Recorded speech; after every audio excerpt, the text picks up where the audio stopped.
ஒரு கோயம்புத்தூர் பொண்ணு அல்லது கோயம்புத்தூர்லேருந்து வர ஒரு அந்த ஊர் ஒரு மனைவி அப்படின்னா, அப்படியே அந்த கோயம்புத்தூர்காரங்களாயிடுறீங்க.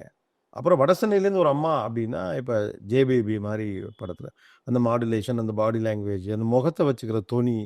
ஓகே. இப்ப அதிலேயே நேரா அங்க மைக்கேல் மதன காமராஜன்ல போனோம்னா, ஒரு டயலாக் "பாருங்க நான் மானசீ தூக்கு மாட்டிட்டு செத்துருவேன்" அப்படின்னு சொல்லிட்டு அவங்க பின்னாலே இந்த இத திருடிட்டு போனதுக்காக போனேன். அப்படியே கட் பண்ணா, "அம்மாவ உன்ன அடிச்சேன். நீ தானே அம்மாவ அடிச்ச" அப்படின்னு சொல்லிட்டு இந்த 2 ஊர்வசியும் என்னால அதுதான் இந்த ஊர்வசியா? அப்படின்னு ஒரு மாரி குழப்பமா. அது எப்படி அப்படி கரெக்ட்டா பொருத்திக்கிறீங்க? நான் வந்து கூட்டத்தோட கூட்டமா நெறைய பேர்ட்ட பேசுவேன். ஆ, நான் தனியா இருக்கிற ஆள் கிடையாது.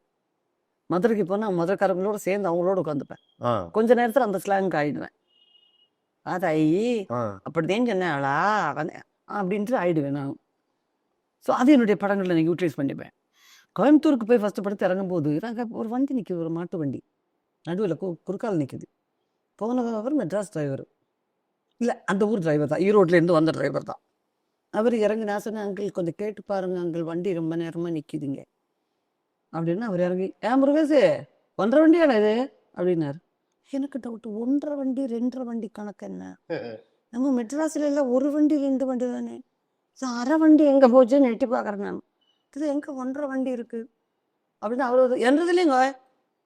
நம்ம இவன் தான் குமார் வண்டிங்கோ." அப்படின்னேன். "கூப்பிடு, கூப்பிடு." அப்படின்னா அவர் வந்து இது சொன்னாரு. அப்புறம் நான் கேட்டேன், "அங்கிள் ஏன் அங்கிள் இங்க வந்து எல்லாம் 1 1/2, 2 1/2 கணக்கா இருக்கு?" ம், எங்க ஊர் அப்படி பேசுவோங்க நாங்க. ம். எங்க ஊர்ல அப்படிதான் பேசுவோங்க அப்படின்னாரு. அதுக்கப்புறம் அந்த ஸ்லாங்க கவனிக்க ஆரம்பிச்சேன்.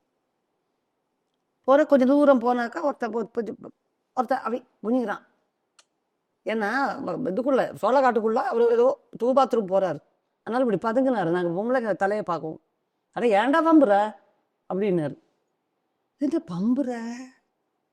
சில சில வார்த்தைகள் அந்த ஸ்லாங் நமக்கு மனசுல பதியுதுல்ல.